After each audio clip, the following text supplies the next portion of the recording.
രാധ ഞാൻ രാധ, കണ്ണനെ മറക്കാത്ത രാധ. രാധ ഞാൻ രാധ,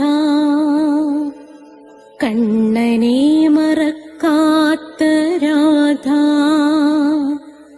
വൃന്ദാവനം നീ മറന്നോ, മധുരയെ നീ മറന്നോ. വൃന്ദാവനം നീ മറന്നോ, മധുരയെ നീ മറന്നോ. രാധയെ നീ മറന്നോ, കണ്ണാ പൈക്കളെ നീ മറന്നോ. രാധയെ നീ മറന്നോ, കണ്ണാ പൈക്കളെ നീ മറന്നോ. രാധ രാധ രാധ രാധ, മറന്നിട്ടും മറക്കാത്ത രാധ, മറന്നിട്ടും മറക്കാത്ത രാധ. രാധേ രാധേ രാധേ രാധേ, മറന്നിട്ടും മറക്കാത്ത രാധ, മറന്നിട്ടും മറക്കാത്ത രാധ.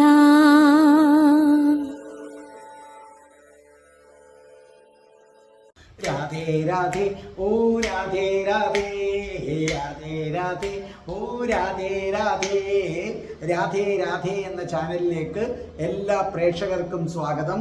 ഇന്ന് അഷ്ടപതി എഴുതിയ ജയദേവ കവിയുടെ അസാധാരണമായ ത്രസിപ്പിക്കുന്ന ജീവിത കഥയാണ്. അപ്പോൾ നോക്കുക, ഇതിനു മുമ്പുള്ള എപ്പിസോഡുകൾ പ്ലേലിസ്റ്റ് എടുത്താൽ ജയദേവ കവി എന്നും പറഞ്ഞ് കൊടുത്തിട്ടുണ്ട്. സബ്സ്ക്രൈബ് ചെയ്താൽ എല്ലാ തിങ്കളാഴ്ചയും 12 മണിക്ക് നിങ്ങൾക്ക് നാരായണീയത്തിൻ്റെ ക്ലാസ് കിട്ടും. രാധാറാണി, കൃഷ്ണൻ്റെ സർവസ്വവുമായ രാധാറാണിയെക്കുറിച്ച് എന്തെങ്കിലും അറിയണമെന്ന് നിങ്ങൾക്ക് ആഗ്രഹമുണ്ടെങ്കിൽ എല്ലാ ചൊവ്വാഴ്ചത്തെയും രാധയുടെ പ്രണയം കേട്ടാൽ മതി. അതേ കണക്ക് ബുധനാഴ്ച ദിവസം നമുക്ക് ആ പ്രശസ്തമായ ശങ്കരാചാര്യ സ്വാമിയുടെ ഭജഗോവിന്ദത്തിൻ്റെ ക്ലാസ്സാണ്. വ്യാഴാഴ്ചയാണ് നമ്മുടെ ജയദേവ കവിയുടേത്. ഇംഗ്ലീഷ് സംസാരിക്കാൻ ആഗ്രഹിക്കുന്നവർക്ക് വേണ്ടി സ്പോക്കൺ ഇംഗ്ലീഷിൻ്റെ ക്ലാസ് ഇതിനകത്ത് ഇട്ടിട്ടുണ്ട്. എൻ്റെ അടുത്ത് ചേർന്ന് പഠിക്കണമെന്ന് നിരവധി പേര് ആഗ്രഹം പ്രകടിപ്പിക്കുന്നുണ്ട്. ഞാൻ കൊല്ലത്താണ്. ഇവിടെ വരാം. ആൺകുട്ടികൾക്കും പെൺകുട്ടികൾക്കും ഹോസ്റ്റൽ സൗകര്യമുണ്ട്. 30 ദിവസം കൊണ്ട് ഇംഗ്ലീഷ് സംസാരിക്കും. ഇല്ലെങ്കിൽ ഫുൾ എമൗണ്ടും തിരിച്ചു തരുമെന്നതാണ് എൻ്റെ ഒരു രീതി എന്ന് പറയുന്നത്. അത് നിങ്ങൾക്ക് അതിനെക്കുറിച്ച് ഡീറ്റെയിൽസ് അറിയാൻ 96453339 എന്ന എൻ്റെ നമ്പർ ഡിസ്ക്രിപ്ഷൻ ബോക്സിൽ കൊടുത്തേക്കാം. നിങ്ങൾ എന്നെ വിളിച്ചാൽ മതി. അതേ കണക്ക് ജ്യോതിഷമുണ്ട്. ഓരോ മാസത്തിൽ ജനിച്ചവരുടെ ഫലം, നക്ഷത്രത്തിൽ ജനിച്ചവരുടെ ഫലം പ്ലേലിസ്റ്റിലുണ്ട്. ജ്യോതിഷപരമായി എന്ത് സംശയം ഉണ്ടെങ്കിലും ഈ പറഞ്ഞ ഡിസ്ക്രിപ്ഷൻ ബോക്സിലെ നമ്പറിലേക്ക് വിളിച്ചാൽ മതി. തികച്ചും സൗജന്യമായിരിക്കും. അതേപോലെ നിങ്ങൾ പ്ലേലിസ്റ്റ് എടുത്തു കഴിഞ്ഞാൽ അഷ്ടാവക്ര ഗീതയുണ്ട്. അതൊരിക്കലും കേൾക്കാതെ പോകരുത്. ഒരു ഹിന്ദു മരിക്കുന്നതിന് മുമ്പ് അഷ്ടാവക്ര ഗീത നിശ്ചയമായിട്ടും എന്ത് ചെയ്തിരിക്കണം, കേട്ടിരിക്കണം. അതേ കണക്ക് പ്ലേലിസ്റ്റിൽ രാധികാ കവചം 2 ഉണ്ട്. അത് 2 കേൾക്കണം. അത് ഞാൻ പഠിപ്പിച്ചിട്ടുണ്ട്. രാധികാ കവചം അത് പഠിച്ചിട്ട് വേണം നിങ്ങൾ രാധാ സഹസ്രനാമം ചൊല്ലേണ്ടത്. എങ്കിൽ മാത്രമേ പൂർണ്ണ ഫലം കിട്ടുകയുള്ളൂ. അപ്പോൾ ആ രാധാ സഹസ്രനാമവും നമ്മൾ അതിനകത്ത് പാടി ഇട്ടിട്ടുണ്ട്. വരികൾ ഉൾപ്പെടെയും വരികളില്ലാതെയും. പിന്നെ ഹിന്ദുക്കൾ അറിയേണ്ടവ എന്ന ഹെഡിങ് ഉണ്ട്. അത് കേട്ടിരിക്കണം. നിങ്ങൾ സന്ദർശിക്കേണ്ട പ്രധാനപ്പെട്ട ക്ഷേത്രങ്ങൾ, പ്രത്യേകിച്ചും തിരുപ്പതിയും മൂകാംബികയും അതേ കണക്ക് തന്നെ ഉടുപ്പിയെക്കുറിച്ചൊക്കെ ഞാൻ ഇട്ടിട്ടുണ്ട്. അപ്പോൾ അതെല്ലാം നിങ്ങൾ അതിനകത്ത് കേൾക്കുക. പിന്നെ ബുദ്ധൻ്റെ ജനനം മുതൽ മരണം വരെയുള്ള ജീവിത കഥ ഞാൻ ഇട്ടിട്ടുണ്ട്. കൃഷ്ണൻ്റെ അവതാരമാണ്, അത് കേൾക്കണം. അതേ കണക്ക് തന്നെ നിരവധി ഷോർട്ട് വീഡിയോസ് ഉണ്ട്. അതുപോലെ തന്നെ ഈ സബ്സ്ക്രൈബ് ചെയ്തവർക്ക് എന്നും രാവിലെ മോർണിംഗ് മെസ്സേജ് കിട്ടും. അപ്പോൾ ഇതെല്ലാം നിങ്ങൾ എന്ത് ചെയ്യുക, കേൾക്കുക. ശരിക്കും പറഞ്ഞാൽ നിങ്ങൾക്ക് വേണ്ടുന്ന എല്ലാ കാര്യങ്ങളും കൂടെ അടങ്ങിയ ഒരു ചാനലാണിത്. ഏതാണ്ട് ഒട്ടുമുക്കാൽ കാര്യങ്ങളും ഈ ചാനലിനകത്തുണ്ട്. അപ്പോൾ നിങ്ങൾക്ക് എന്താണ്, നിങ്ങൾ അതൊക്കെ കേൾക്കുക, നിങ്ങളുടെ അഭിപ്രായങ്ങൾ അറിയിക്കുക. അമ്മ നമുക്ക് പ്രാർത്ഥിച്ചിട്ട് തുടങ്ങാം. ഓം മഹാഗണപതയേ നമഃ. ഓം ശ്രീ രാധാകൃഷ്ണായ നമഃ. ഓം രാധായേ സ്വാഹ.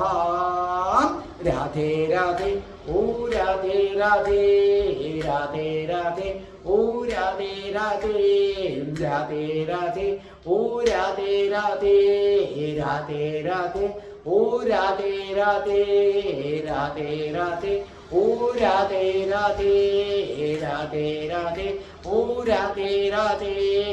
ബർസാനെ വാലി രാധാ റാണി കി ജയ്. എൻ്റെ മാതാവ് രാധാ റാണിക്ക് ജയ്. എനിക്ക് സർവ്വ ഐശ്വര്യങ്ങളും വാരിക്കോരി തരുന്ന എൻ്റെ പൊന്ന് രാധാ റാണി അമ്മക്ക് ജയ്. എനിക്ക് രോഗങ്ങൾ വരാതെ കാത്തുരക്ഷിക്കുന്ന രാധാ റാണി അമ്മക്ക് ജയ്. എന്നെ സർവ്വ പാപങ്ങളിൽ നിന്നും മോചിപ്പിക്കുന്ന രാധാ റാണി അമ്മക്ക് ജയ്. എനിക്ക് ആപത്തുകൾ വരാതെ കാത്തുരക്ഷിക്കുന്ന രാധാ റാണി അമ്മക്ക് ജയ്. എനിക്ക് അപകടങ്ങൾ വരാതെ കാത്തുരക്ഷിക്കുന്ന രാധാ റാണി അമ്മക്ക് ജയ്. എനിക്ക് ദർശനം നൽകിയ എൻ്റെ പൊന്നു പൊന്നു പൊന്നു പൊന്നു രാധാ റാണി അമ്മക്ക് ജയ്. അപ്പൊ ജയദേവ കവിക്ക് ആരുടെ ദർശനം കിട്ടിക്കഴിഞ്ഞു? സാക്ഷാൽ പുരിയിലെ ജഗന്നാഥന്റെ ദർശനം കിട്ടിക്കഴിഞ്ഞു. അത് ഒരു കാര്യം ഓർമ്മിക്കുക, എനിക്ക് രാധാറാണി ദർശനം നേരിട്ട് തന്നു. അപ്പൊ രാധാറാണി എനിക്ക് നേരിട്ട് ദർശനം തന്നതിനെ കുറിച്ച് ഒരു വീഡിയോ ഇട്ടിട്ടുണ്ട്, നിങ്ങളത് കേൾക്കുക. അതിൽ പറഞ്ഞിരിക്കുന്നത് പോലെ ചെയ്താൽ നിങ്ങൾക്കും നിങ്ങളുടെ ഇഷ്ടദേവന്റെ അല്ലെങ്കിൽ ദേവതയുടെ ദർശനം നിശ്ചയമായും ലഭിക്കും. അത് പിന്നെ അതിൻ്റെ ലിങ്ക് വേണമെങ്കിൽ എൻ്റെ 96453339 വിളിച്ചാൽ മതി. അതേ കണക്ക് തന്നെ പിന്നെ ഞാൻ എങ്ങനെ രാധാഭക്തനായ എന്നൊരു വീഡിയോ ഉണ്ട്, അതും കേൾക്കണം. പൂർവ്വജന്മത്തിലെ എൻ്റെ അനുജത്തിയെ കണ്ടെത്തിയതിനെ കുറിച്ചുണ്ട്. ഇതിൻ്റെയൊക്കെ ലിങ്ക് വേണമെന്നുള്ളവർ എനിക്ക് അയച്ചാൽ മതി. ഇതൊക്കെ എനിക്ക് മാത്രമല്ല നിങ്ങൾക്കും സാധിക്കുന്നതാണ്. ഞാൻ പറഞ്ഞിരിക്കുന്നത് പോലെ ചെയ്താൽ മതി. അപ്പം ജയദേവ കവിക്ക് പുരി ജഗന്നാഥൻ ദർശനം കൊടുത്തു. ഒരു സ്വർണ്ണ പാത്രത്തില് ഭക്ഷണം കൊണ്ടു കൊടുത്തു. വിശന്നിരുന്ന ജയദേവ കവിക്ക് ഒരു സ്വർണ്ണ പാത്രത്തിൽ കൊണ്ടുവന്ന് ഭക്ഷണം കൊടുക്കുകയും ചെയ്തു. അതിനുശേഷം ജയദേവ കവി പിന്നെ മാധവമൂർത്തിയുടെ സാക്ഷാൽ ശ്രീകൃഷ്ണന്റെ കഠിന ഭക്തനായിട്ടങ്ങ് മാറി. അതായത് എന്നും പകല് മുഴുവനും ഈ മാധവമൂർത്തിയുടെ മുന്നിലങ്ങ് ധ്യാനത്തിലിരിപ്പാണ്. പിന്നെ സർവത്ര കൃഷ്ണൻ കൃഷ്ണൻ കൃഷ്ണനല്ലാതെ വേറൊന്നുമില്ല. അപ്പൊ ജയദേവ കവി അങ്ങ് ഇരുട്ട വെളുക്ക കൃഷ്ണ കൃഷ്ണ കൃഷ്ണ കൃഷ്ണ എൻ്റെ കൃഷ്ണ, പുരിയിലെ ജഗന്നാഥ പുരിയിലെ ജഗന്നാഥ. അദ്ദേഹത്തിന്റെ ഹൃദയം നിറയെ ഈ സ്വർണ്ണ പാത്രമാണ്. അത് മനസ്സിലങ്ങനെ നിറഞ്ഞു നിൽക്കുകയാണ്. എന്നിട്ട് എല്ലാ ദിവസവും ബെഡാദണ്ഡയില് തനിക്ക് ഭഗവാൻ ആഹാരം കൊണ്ടുവന്നിട്ട് അവിടെ ഇരുന്ന സ്ഥലമുണ്ട്. ആ സ്ഥലത്തങ്ങ് എത്ര നമസ്കരിച്ചാലും ജയദേവന് മതിയാകില്ല. അത്രയ്ക്ക് ജയദേവൻ അങ്ങൊരു കഠിന കൃഷ്ണഭക്തനായിട്ടങ്ങ് മാറി. പിന്നെ കൃഷ്ണൻ തന്നെ സർവവും കൃഷ്ണമയമെന്ന അവസ്ഥയിലേക്ക് ജയദേവ കവി എത്തി. അങ്ങനെ ഒരു ദിവസം വൈകുന്നേരം ബെഡാദണ്ഡയിൽ അങ്ങനെ വിശ്രമിക്കുകയാണ്. ബെഡാദണ്ഡ എന്ന് പറഞ്ഞാൽ മേൽക്കൂരയൊന്നുമില്ല. ആ ക്ഷേത്രത്തിന്റെ ഒരു പരിസരം ഞാൻ നേരത്തെ പറഞ്ഞിട്ടുണ്ട്. അവിടെ ഇങ്ങനെ വിശ്രമിച്ചുകൊണ്ടിരിക്കുകയാണ്. പെട്ടെന്നാണ് ശാന്തമായ അന്തരീക്ഷം ഒന്ന് മാറിയിട്ട് ഭയങ്കരമായ കാറ്റ് വീശി, അതിഭയങ്കരമായ തണുപ്പ്. പെട്ടെന്നാണ് മഴ വന്നത്, കോരി ചൊരിയുന്ന മഴ. അപ്പൊ ജയദേവ കവിയുടെ വസ്ത്രം നനഞ്ഞു. ജയദേവ കവി ഓടി അതിൻ്റെ അടുത്ത് ഒരു മരം നിന്നു. ആ മരത്തിന്റെ ചുവട്ടിൽ അഭയം തേടി. പക്ഷേ എന്താണ്, ആ മരത്തിന് ആ ജയദേവ കവിയെ അധിക നേരം നനയാതെ നിർത്താൻ പറ്റിയില്ല. കാരണം മഴ അത്രയ്ക്കാണ്, ഭയങ്കര കാറ്റാണ്. വീശിയടിച്ച് ജയദേവ കവി നനഞ്ഞു കുതിർന്നു. അദ്ദേഹം ഇങ്ങനെ തണുത്തിട്ട് കിട്ടുകിട്ടാ വിറയ്ക്കാൻ തുടങ്ങി. അസ്ഥിയിലേക്ക് ഇങ്ങനെ തണുപ്പ് ഇങ്ങനെ അരിച്ചു കയറുകയാണ്. അപ്പോഴത്തേക്ക് ജയദേവ കവിക്ക് വല്ലാത്ത വിഷമമായി. എന്തു ചെയ്യും? അപ്പോഴാണ് സാക്ഷാൽ മാധവനെ ഓർത്തത്, ജഗന്നാഥനെ ഓർത്തത്. അപ്പൊ ജയദേവ കവി പ്രാർത്ഥിച്ചു, മാധവ, എൻ്റെ ജഗന്നാഥ, ഈ രാത്രി ഞാൻ എന്തു ചെയ്യും? ഞാൻ എങ്ങോട്ട് പോകും? ഞാൻ തണുത്ത് മരവിച്ചു മരിച്ചു പോകും. എനിക്ക് രാത്രി തലചായ്ക്കാൻ ഒരിടം, എനിക്ക് രാത്രി തലചായ്ക്കാൻ ഒരിടം ഒന്ന് കിട്ടിയിരുന്നെങ്കിൽ ഈ രാത്രി ഞാൻ ആരോടാണൊരു സഹായം ചോദിക്കുക? ഞാൻ വല്ലാതെ ഒറ്റപ്പെട്ടു പോയല്ലോ എൻ്റെ മാധവ എന്നിങ്ങനെ ഹൃദയത്തിൽ തട്ടി പ്രാർത്ഥിച്ചപ്പോൾ അല്പം അകലെ നിന്ന് നല്ല പൊക്കമുള്ള ഒരു മനുഷ്യൻ വരുന്നു. അദ്ദേഹത്തിൻ്റെ തലമുടി കാറ്റത്തിങ്ങനെ പാറി പറക്കുകയാണ്. കയ്യിലാകട്ടെ ഒരു റാന്തലുമുണ്ട്. അദ്ദേഹം അടുത്തു വന്നു. അദ്ദേഹത്തിൻ്റെ കണ്ണുകൾ നിറയെ കരുണയാണ്. അദ്ദേഹം ചോദിച്ചു, ഈ മഴയത്ത് എന്തിനാ ഇവിടെ ഇങ്ങനെ നിൽക്കുന്നത്? എവിടെയാ പോകേണ്ടത്? അപ്പോൾ പറഞ്ഞു, ആ പ്രഭുജി, മഴ തുടങ്ങിപ്പോയി, ഭയങ്കരമായ മഴ. ഞാൻ ഈ മരച്ചുവട്ടിൽ അഭയം പ്രാപിച്ചു, പക്ഷേ ഞാൻ നനയുകയാണ്. എനിക്ക് പോകാൻ ഒരു ഇടമില്ല, എനിക്കിവിടെ വീടൊന്നുമില്ല. ഞാൻ പകല് മുഴുവനും ക്ഷേത്രത്തിൽ കഴിയും, രാത്രി ബഡാദണ്ടിലെ തണുത്ത നിലത്ത് കിടക്കും. പക്ഷെ ഇന്ന് മഴ പെയ്തതോടുകൂടി ഞാൻ എന്ത് ചെയ്യും? എനിക്ക് ഉറങ്ങാൻ ഒരു സ്ഥലമില്ല. അപ്പൊ അദ്ദേഹത്തിന് വല്ലാത്ത വിഷമം തോന്നി. അദ്ദേഹം പറഞ്ഞു, നീ എൻ്റെ കൂടെ വാ, ഞാൻ നിന്നെ എൻ്റെ സ്ഥലത്തേക്ക് കൊണ്ടുപോകാം എന്ന് പറഞ്ഞിട്ട് അദ്ദേഹം മുന്നിൽ നടന്നു. ഒരു മടിയും കൂടാതെ ജയദേവ കവി അദ്ദേഹത്തിൻ്റെ പിന്നാലെ നടന്നു. അപ്പോൾ ഭയങ്കര മഴ. നമുക്ക് കാലെടുത്ത് അങ്ങോട്ട് ജയദേവ കവിക്ക് മുന്നോട്ട് വയ്ക്കാൻ പോലും വയ്യ. എന്നിട്ടും അദ്ദേഹത്തിൻ്റെ പുറവിന് നടന്നു.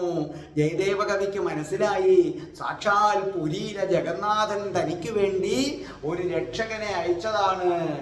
അങ്ങനെ ഈ മഴയത്ത് വേച്ചു നടക്കുകയാണ്. അങ്ങനെ നടന്ന് അവരൊരു ആശ്രമത്തിൽ എത്തിച്ചേർന്നു. അപ്പൊ അത് ക്ഷേത്രത്തിൽ നിന്ന് അധികം ദൂരത്തല്ല ഈ ആശ്രമം എന്ന് പറയുന്നത്.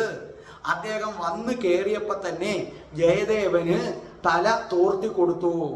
അതിനുശേഷം ഉണങ്ങിയ വസ്ത്രം കൊടുത്തിട്ട് പറഞ്ഞു, നീ നിന്റെ ദേഹത്തിട്ടിരിക്കുന്ന ഈ വസ്ത്രം മാറ്റൂ ജയദേവ. എന്നിട്ട് ഉണങ്ങിയ വസ്ത്രം കൊടുത്തു. എന്നിട്ട് പ്രസാദവും കൊടുത്തു. ജയദേവൻ അത് ആർത്തിയോടുകൂടി ജയദേവ കവി കഴിച്ചു.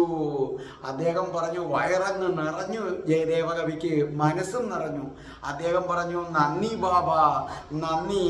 എനിക്ക് താമസിക്കാൻ സ്ഥലം തന്നു, എനിക്ക് അന്നം തന്നു. എൻ്റെ ജഗന്നാഥൻ പറഞ്ഞു വിട്ടതാണ് സാക്ഷാൽ, നന്ദിയുണ്ടേ. അപ്പൊ അദ്ദേഹം പറഞ്ഞു, നീ ഉറങ്ങിക്കൊള്ളൂ, ശാന്തമായി ഉറങ്ങിക്കൊള്ളൂ. അപ്പോ ജയദേവ കവിക്ക് ഇല്ല തണുപ്പത്തു നിന്നൊക്കെ ഒന്ന് വന്ന് ആഹാരമൊക്കെ കഴിച്ചു വയറുമൊക്കെ നിറഞ്ഞു കഴിഞ്ഞപ്പോൾ നല്ല ഉറക്കം വന്നു. ജയദേവ കവി അവിടെ കിടന്നത് മാത്രം അറിയാം, നല്ല സുഖ നിദ്രയായിരുന്നു. അങ്ങനെ രാവിലെ ആയപ്പോൾ അദ്ദേഹം ഉറക്കം എഴുന്നേറ്റു. അപ്പോഴത്തേക്ക് മഴയൊക്കെ തീർന്നു, നല്ല വെയില്, സൂര്യപ്രകാശം ഇങ്ങനെ പതിക്കുന്നു. അപ്പൊ ജയദേവ കവി എണീറ്റ് നോക്കിയപ്പോൾ ബാബ തൻ്റെ അടുക്കലുണ്ട്.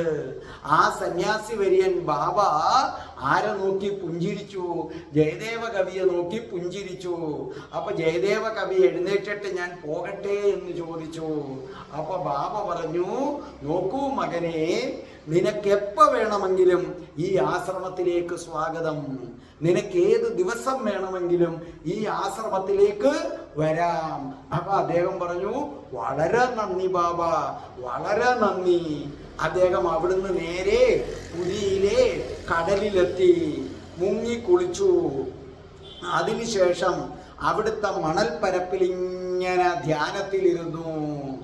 ആ ധ്യാനത്തിൽ തൻ്റെ കുട്ടിക്കാലം മുതലുള്ള അനുഭവങ്ങൾ ഒന്നൊന്നായിട്ട് ജയദേവ കവിയുടെ ഹൃദയത്തിൽ അങ്ങനെ മിന്നി മറയുകയാണ് തൻ്റെ കുട്ടിക്കാലം, തൻ്റെ മാതാപിതാക്കള്, അവർ തന്നെ സ്നേഹിച്ചത്, പിന്നെ തൻ്റെ അച്ഛൻ്റെ മരണം, പിന്നെ തൻ്റെ അമ്മയുടെ മരണം, പിന്നെ താൻ പ്രാണനെ പോലെ സ്നേഹിച്ച പ്രാചി, അന്തർവേദിയിലെ ബാബ, അന്തർവേദി ആശ്രമത്തിലെ ബാബ, അതേ കണക്ക് തന്നെ അച്ഛൻ്റെ സുഹൃത്തും തൻ്റെ സംരക്ഷകനുമായ രത്നാകർ കാക, ആ രത്നാകർ കാകയുടെ വീട്, അദ്ദേഹത്തിൻ്റെ മകനും തനിക്ക് സഹോദര തുല്യനുമായ പരാശരഭായി, ആ പരാശരഭായിയുടെ സ്നേഹം, പിന്നെ സ്നേഹമുള്ള ഗ്രാമീണര്, അങ്ങനെ മനസ്സ് നിറയെ ആ ഗ്രാമവും ആ കുട്ടിക്കാലവും ഇവരെല്ലാം ഇങ്ങനെ നിറഞ്ഞു വന്നു.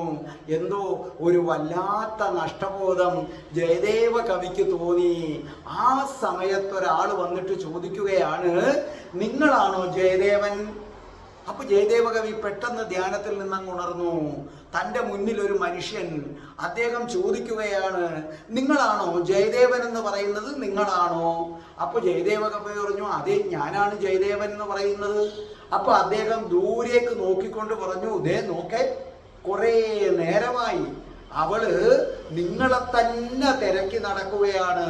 ഞാൻ എവിടെയൊക്കെ തിരക്കിയെന്നറിയാമോ? അപ്പൊ അയാൾ കൈയടിച്ചിട്ട് ആ പെൺകുട്ടിയോട് പറഞ്ഞു, ദേ നിങ്ങൾ അന്വേഷിക്കുന്ന ജയദേവൻ ദാ ഇതാണ്. ആ മനുഷ്യന്റെ മുഖത്തൊരാശ്വാസം വിടർന്നു. അദ്ദേഹം നടന്നു. അപ്പൊ ജയദേവ കവി നോക്കുകയാണ്, ഇതാരാണിത്? നോക്കിയപ്പോ കാണാം, എന്താണ്, നല്ല സുന്ദരിയായ ഒരു പെൺകുട്ടി. അവള് നടന്ന് നടന്ന് തൻ്റെ അടുത്തേക്ക് വരികയാണ്. തോളറ്റം വരെ കിടക്കുന്ന മുടി, ആ മുടി എങ്ങനെ ഇളം വെയിലിൽ വെട്ടിത്തിളങ്ങുകയാണ്. സൗന്ദര്യം തുടിക്കുന്ന വലിയ കണ്ണുകള്, സ്വർണ്ണ നിറം, എന്തൊരു സൗന്ദര്യമാണതിന്. ഇത്രയും സൗന്ദര്യമുള്ളൊരു പെൺകുട്ടിയെ ജയദേവൻ കണ്ടിട്ടില്ല. ചുവന്ന സാരിയാണ് ഉടുത്തിരിക്കുന്നത്, കയ്യിൽ കുപ്പിവളകൾ ധരിച്ചിരിക്കുന്നു. അവൾ മന്ദം മന്ദം നടക്കുമ്പോൾ അവളുടെ കയ്യിലെ കുപ്പിവളകൾ പതുക്കെ കിലുങ്ങുന്ന ശബ്ദം കേൾക്കാം. ജയദേവ കവി നോക്കി, അവളുടെ ചുണ്ടുകള് ചെന്താമര പൂ പോലെ ചുവന്നിരിക്കുന്നു. അവൾ ജയദേവ കവിയുടെ അടുത്തേക്ക് നടന്നു വരികയാണ്. അപ്പൊ ജയദേവ കവി, ഇതാരാണ് ഈ പെൺകുട്ടി? ഞാൻ എൻ്റെ ജീവിതത്തിൽ ഇന്നുവരെ കണ്ടിട്ടില്ലല്ലോ. ഇതെന്തിനാണ് എന്നെ തിരക്കുന്നത്? ഇതിന് എൻ്റെ പേര് എങ്ങനെ അറിയാം? പക്ഷേ അവളുടെ സൗന്ദര്യം അപാരം. അവൾ തൻ്റെ ഹൃദയത്തെ ഇളക്കി മറിക്കുന്നു എന്ന് ജയദേവ കവിക്ക് തോന്നി. അവൾ അടുത്തടുത്ത് വരികയാണ്. അവളുടെ ദേഹത്തിന് താമരപ്പൂവിന്റെ സുഗന്ധം. അപ്പൊ ജയദേവ കവി ആ സൗന്ദര്യത്തിൽ ലയിച്ചു നിന്നു. പെട്ടെന്ന് അദ്ദേഹം തൻ്റെ മനസ്സിന്റെ നിയന്ത്രണം എന്ത് ചെയ്തു? വീണ്ടെടുത്തു. ജയദേവ കവി സ്വയം പറഞ്ഞു, ഞാൻ എന്തിനാണ് ആദ്യമായി കാണുന്ന ഈ പെൺകുട്ടിയെ ഇങ്ങനെ തുറിച്ചു നോക്കുന്നത്? ഞാൻ എന്തിനാണ് ഇവളുടെ സൗന്ദര്യത്തെക്കുറിച്ച് ഇങ്ങനെ ചിന്തിക്കുന്നത്? ഇത് തെറ്റല്ലേ? ഞാൻ ആദ്യമായി കാണുന്ന പെൺകുട്ടിയല്ലേ? ഞാൻ അവളുടെ നിറവും അവളുടെ കുപ്പിവളയും അവളുടെ നിറം സ്വർണത്തിൻ്റെതാണ് ഇങ്ങനെയൊക്കെ ചിന്തിക്കുന്നത് തികച്ചും തെറ്റാണ്. കാരണം അന്യ പെൺകുട്ടികളെ കുറിച്ച് നമ്മൾ അങ്ങനെ ചിന്തിച്ചുകൂടാ. ജയദേവ കവി അവളെ ഒന്ന് സൂക്ഷിച്ചു നോക്കി. അവൾ ജയദേവ കവിയെ ഒന്ന് നോക്കിയിട്ട് തലകുനിച്ചു. എന്നിട്ട് അവൾ വീണ്ടും ജയദേവ കവിയുടെ അടുക്കലേക്ക് നടന്നു വരികയാണ്. ജയദേവ കവി ആ പെൺകുട്ടിയുടെ അടുക്കലേക്കും വന്നു. രണ്ടുപേരും തൊട്ടടുത്തെത്തി. അപ്പൊ അവൾ ഇങ്ങനെ ലജ്ജ കൊണ്ട് തലകുനിച്ചു. എന്നിട്ട് വിരൽ കൊണ്ട് ഇങ്ങനെ നിലത്ത് ചിത്രം വരച്ചു. ജയദേവ കവിക്ക് വല്ലാത്തൊരു പരിഭ്രാന്തി തോന്നി. ഇതെന്തിനാണ് ഈ പെൺകുട്ടി എന്നെ കാണുമ്പോൾ ലജ്ജിച്ച് തല താഴ്ത്തുന്നത്? ഇവൾ എന്തിനാണ് നഖം കൊണ്ട് ചിത്രം വരയ്ക്കുന്നത്? ഇത് ഏതാണ് ഈ പെൺകുട്ടി? അപ്പൊ ജയദേവ കവി ചോദിച്ചു, കുട്ടി നീ ആരാണ്? അപ്പൊ അവളൊന്ന് മുഖമുയർത്തി ജയദേവ കവിയെ നോക്കി. എന്നിട്ടൊന്ന് പുഞ്ചിരിച്ചു. അപ്പൊ ജയദേവ കവി പറഞ്ഞു, എന്തിനാ എന്നെ തിരക്കി നടക്കുന്നത്? ആ വന്ന മനുഷ്യൻ പറഞ്ഞു, നീ കുറെ നേരമായിട്ട് എന്നെ തിരക്കി നടക്കുകയാണെന്ന് പറഞ്ഞു. എന്തിനാ എന്നെ തിരക്കി നടക്കുന്നത്? എനിക്ക് നിന്നെ അറിയില്ലല്ലോ. ഞാൻ നിന്നെ ആദ്യമായിട്ടാ കാണുന്നത്. ശരിക്കും പറഞ്ഞാൽ കുട്ടിക്കും എന്നെ അറിയാൻ യാതൊരു സാധ്യതയുമില്ല. കാരണം ഞാൻ ഇവിടെ ഉള്ള ആളേ അല്ല. ഞാൻ ഇവിടെ വന്നതിന് ശേഷം ഞാൻ ആരോടും എനിക്കൊരു ബന്ധമില്ല. ആകെ അവിടുത്തെ കുറച്ച് സന്യാസിമാരെ മാത്രമാണ് അറിയുന്നത്.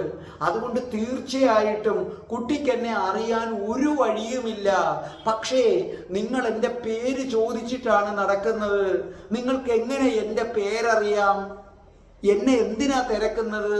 എന്നെ കൊണ്ട് എന്തെങ്കിലും കാര്യം നിങ്ങൾക്ക് സാധിക്കാനുണ്ടോ? എന്നിട്ട് ഒരു നിമിഷം നിന്നിട്ട് ജയദേവ കവി അയാളുടെ മുഖത്തേക്ക് ചോക്കിയിട്ട് പറഞ്ഞു, എന്താ പേര്? അപ്പൊ ആ പെൺകുട്ടി വീണ്ടും ഇങ്ങനെ നിലത്തേക്ക് നോക്കി കാലുകൊണ്ട് ചിത്രം വരച്ചു. അപ്പോൾ ജയദേവ കവി പറഞ്ഞു, ഒന്ന് പറയൂ കുട്ടി, ഞാനവിടെ ധ്യാനത്തിലായിരുന്നു. എന്നെ തിരക്കി വരാൻ ഇവിടെ ആരുമില്ല, ഒരു മനുഷ്യരുമില്ല. പിന്നെ എന്തിനാണ് കുട്ടി വന്നത്? കുട്ടി ആരാണ്? എന്താ കുട്ടിയുടെ പേര്? അപ്പൊ ആ പെൺകുട്ടി ഒരു ചുവടും കൂടെ മുന്നോട്ട് നീങ്ങി, ഒരു ചുവടും കൂടെ മുന്നോട്ട് നീങ്ങി ജയദേവ കവിയുടെ അടുക്കൽ വന്നു. എന്നിട്ട് അവള് ജയദേവ കവിയുടെ മുഖത്തേക്ക് നോക്കി. അപ്പൊ ജയദേവ കവി ചോദിച്ചു, നീ ആരാണ്? അപ്പോൾ ആ പെൺകുട്ടി പുഞ്ചിരിച്ചുകൊണ്ട് പറഞ്ഞു, ഞാൻ നിങ്ങളുടെ ഭാര്യയാണ്.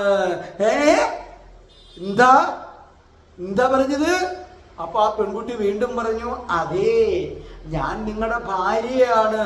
ജയദേവ കവി പറഞ്ഞു, ഭാര്യയോ? ഭാര്യയോ? ഞാൻ കല്യാണം കഴിച്ചിട്ടില്ലല്ലോ. അപ്പൊ ആ പെൺകുട്ടി വീണ്ടും ജയദേവ കവിയുടെ മുഖത്തേക്ക് നോക്കിയിട്ട് പറഞ്ഞു, ഞാൻ നിങ്ങളുടെ ഭാര്യയാണ്, ശരിക്കും ഞാൻ നിങ്ങളുടെ ഭാര്യയാണ്. എൻ്റെ പേര്? അപ്പൊ ജയദേവ കവി പറഞ്ഞു, പേര്? അപ്പോൾ ആ പെൺകുട്ടി പറഞ്ഞു, എൻ്റെ പേര്. അപ്പൊ ജയദേവ കവി വീണ്ടും പറഞ്ഞു, നിങ്ങളുടെ പേര്? അപ്പൊ ആ പെൺകുട്ടി പേര് പറയാൻ വേണ്ടി ചുണ്ടുകളനക്കി. രാധേ രാധേ ഓ രാധേ രാധേ, രാധേ രാധേ ഓ രാധേ രാധേ, രാധേ രാധേ ഓ രാധേ രാധേ, രാധേ രാധേ ഓ രാധേ രാധേ, രാധേ രാധേ ഓ രാധേ രാധേ, രാധേ രാധേ ഓ രാധേ രാധേ. ഓം ശ്രീം ഹ്രീം ക്ലീം ഐം രം രാസേശ്വരി രാധികായേ സ്വാഹാ.